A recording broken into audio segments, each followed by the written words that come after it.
Viral হওয়ার নেশায় মানুষ যে কি পরিমাণ পাগল হয়ে গেছে সেই পাগলামির কিছু নমুনা আমরা ফেসবুক ইউটিউবে আসলে দেখতে পাই।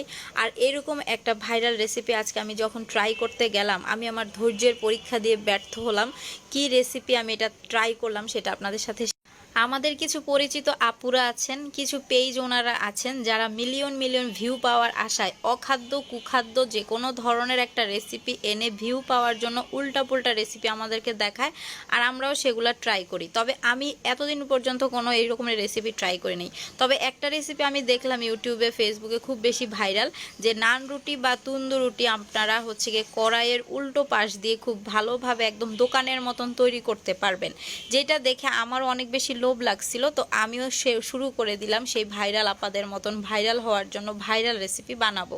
তো এই তো ভাইরাল রেসিপি বানানো শুরু করে দিলাম। আটা ময়দা যা থাকবে ঘরে আপনারা তা দিয়ে শুরু করে দিবেন। এরপরে সেইখানে দিয়ে দিবেন চিনি, লবণ আর ইস্ট। এগুলো দিয়ে গরম পানি দিয়ে আমি মাখিয়ে ডোটাকে রেখে দিয়েছিলাম আধা ঘন্টার জন্য। খুব ভালোভাবেই কিন্তু ফুলে উঠেছিল আর আমার মন মতন হয়েছিল। তো আমি তো মনের সুখে খুব মজা করে আজকে নান রুটি খাবো, রাতে হচ্ছে গিয়ে মুরগির মাংসের ঝোল দিয়ে। তো এর জন্য আমি সেইভাবেই প্রস্তুতি নিয়েছিলাম। তো আমি খুব সুন্দর করে এগুলো বানাচ্ছিলাম। আমার কাছে ভালো লাগছিল যে না, আজকে আমি একদম হোটেলের মতো নান রুটি তৈরি করে ফেলতে। তাদের দেখানোর মতন রুটির মধ্যে আবার লবণ পানিও সুন্দরভাবে দিয়ে দিলাম। আমি তো মনে মনে ভাবতেছিলাম, যা বাজার থেকে আর 30 টাকা করে একটা নান রুটি কিনে আনতে হবে না, ঘরেই বানাইতে পারবো। এই যে দেখেন, তারা এই ধরনের কড়াই নিতে বলেছিল আমাকে, তো আমি এই ধরনের একটা কড়াই নিলাম। কড়াইয়ের উল্টো পাশটা দেখছেন চকচক করছে, একদম কিন্তু নতুন কড়াই এটা।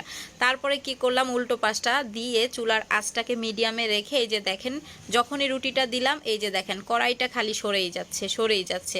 আর আমার হাতে যে কয়েকশো বার ছ্যাঁকা লেগেছে, তখন আমি মনে মনে ভাবতেছিলাম, হায় আল্লাহ, আমার 20 টাকা বা 30 টাকা খরচ হইতো, আমি হোটেল থেকেই কিনে খাইতাম। তারপরে যাক, যেহেতু পরিশ্রম করছি আমার সফল হতেই হবে। এর জন্য আমি কিন্তু চুলার সামনে দাঁড়িয়েছিলাম। আর এই যে দেখেন উল্টো পাশটাকে একটু পুড়ে নিচ্ছি। আর এটা পুড়তে যে আমার হাতের অবস্থা যাতা হয়ে গেছিল, কারণ দুইটা হাতল দিয়ে ধরেও কিন্তু কড়াইটা এত উত্তপ্ত গরম হয়েছিল যে আমার হাতে কয়েকবার ছ্যাঁকা লেগেছে। তো 20 টাকা 30 টাকার চেয়েও আমার মনে হয় 150-200 টাকার কষ্ট আমি করে ফেলেছি।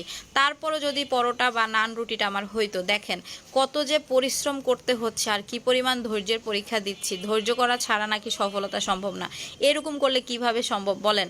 কোনোভাবেই কিন্তু আমার নান রুটিটা আমি আর উঠাতে পারছি না। দেখেন আপনারা যারা এই ভাইরাল রেসিপিটা আপনারা দেখাইছেন ইউটিউব ফেসবুকে, আমি তাদেরকে বলবো যে আপনারা এই অংশগুলা কেন ভিডিওতে দেখান না? যেই অংশগুলার আপনাদের রুটিটা উল্টে পাল্টে ঠিক মতন আপনারা নিতে পারেন নাই, কেন আপনারা এই অংশটা আমাদেরকে দেখালেন না? যদি আপনারা আমাকে এই অংশটা দেখাইতেন তাহলে হয়তো আমি এই ভুলটা করতাম না। তারপরে যাই হোক, আর যে বাদ বাকিগুলো ছিল সেগুলো আমি কি করলাম, আমার যে নন স্টিক ফ্রাই প্যানটা আছে সেইটাতে দিয়ে ট্রাই করলাম। তো এইটাতে মোটামুটি উঠেছে, মানে তুলতে পেরেছি। কিন্তু এইটা তো একটা সমস্যা হয়েছে আপুরা, আপনারা আবার এইটা দিয়ে ট্রাই করতে যাবেন না যে আমরা নন স্টিকের ফ্রাই প্যানের উল্টো পাশ দিয়ে ট্রাই করব। একটা কোনো রকম উঠানো গেলেও কিন্তু হবে, পরেরগুলো আপনারা দেখবেন অটোমেটিকলি কিন্তু চুলার উপরে পড়ে যাচ্ছিল।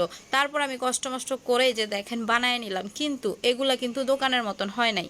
এগুলা কিন্তু অনেক বেশি শক্ত হয়েছে, নিচের পাশটা একদম পুড়ে গেছিলো আর খাইতে একদমই ভালো লাগে নাই।